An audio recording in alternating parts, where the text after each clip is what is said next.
সুপ্রিয় দর্শক, এটি হচ্ছে বিকোজিন। সাধারণত একটি মাল্টিভিটামিন এবং মাল্টিমিনারেল প্রিপারেশনের একটি ওষুধ, যা আমাদের শরীরের রোগ প্রতিরোধ ক্ষমতা বাড়ানো এবং পুষ্টির ঘাটতি পূরণে ব্যবহৃত হয়।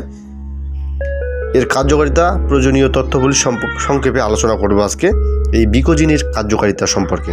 চলেন তাহলে এর মূল উপাদান কী কী রয়েছে সেটি আগে জেনে নিই। যেমন এই ওষুধটি মূলত দুটি উপাদান থাকে, যেমন এক নম্বর হচ্ছে vitamin B complex, vitamin B1, B2, B6, B12, niacinamide এবং প্যান্টোথেনিক অ্যাসিড। 2 নম্বরে হচ্ছে জিঙ্ক এবং জিঙ্ক সালফেট রূপে থাকে। এখন জানবো এর প্রধান কাজগুলো কী কী, বা আমাদের শরীরে যেসব ঘাটতি রয়েছে সেটা পূরণ করবে কি না সেটাই আজকে জানবো। যেমন রোগ প্রতিরোধ ক্ষমতা বৃদ্ধি। জিঙ্ক শরীরের ইমিউনিটি সিস্টেমকে শক্তিশালী করে, যা সাধারণ সর্দি, কাশি এবং ফ্লু থেকে রক্ষা করতে সাহায্য করে। রুচি বাড়ানো। যারা খাবারের অরুচি এবং ক্ষুধামন্দে ভুগছেন তাদের রুচি ফেরাতে এটি বেশ কার্যকর। ক্ষত নিরাময়। শরীরের যে কোনো অংশ কেটে গেলে বা অপারেশনের পরবর্তী ক্ষত দূর করতে বা শুকাতে জিঙ্ক এবং ভিটামিন বি কমপ্লেক্স গুরুত্বপূর্ণ ভূমিকা রাখে। চুল ও ত্বকের যত্ন। চুল পড়া রোধ করতে এবং ত্বকের উজ্জ্বলতা বাড়াতে রাখতে এটি ডাক্তাররা পরামর্শ দিয়ে থাকেন। শারীরিক দুর্বলতা দূর করা। দীর্ঘস্থায়ী ক্লান্তি বা শারীরিক দুর্বলতা কাটিয়ে শক্তি জোগাতে সাহায্য করে। প্রজনন স্বাস্থ্য। পুরুষের প্রজনন এবং ক্ষমতা, শুক্রাণুর উন্নয়নে জিঙ্ক অপরিহার্য। এখন জানব এই ওষুধটির কখন খাবেন বা কখন সেবন করবেন সেটি আজকে জানব।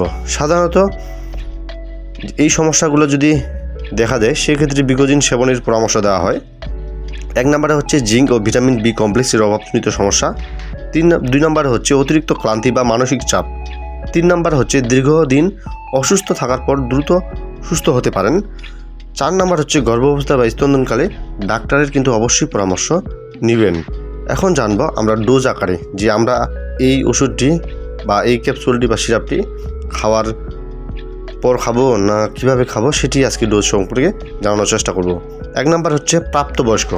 দিনে 1টি ক্যাপসুল বা 1টি ট্যাবলেট খাওয়ার পর খেতে হবে 1 থেকে 2টি ট্যাবলেট।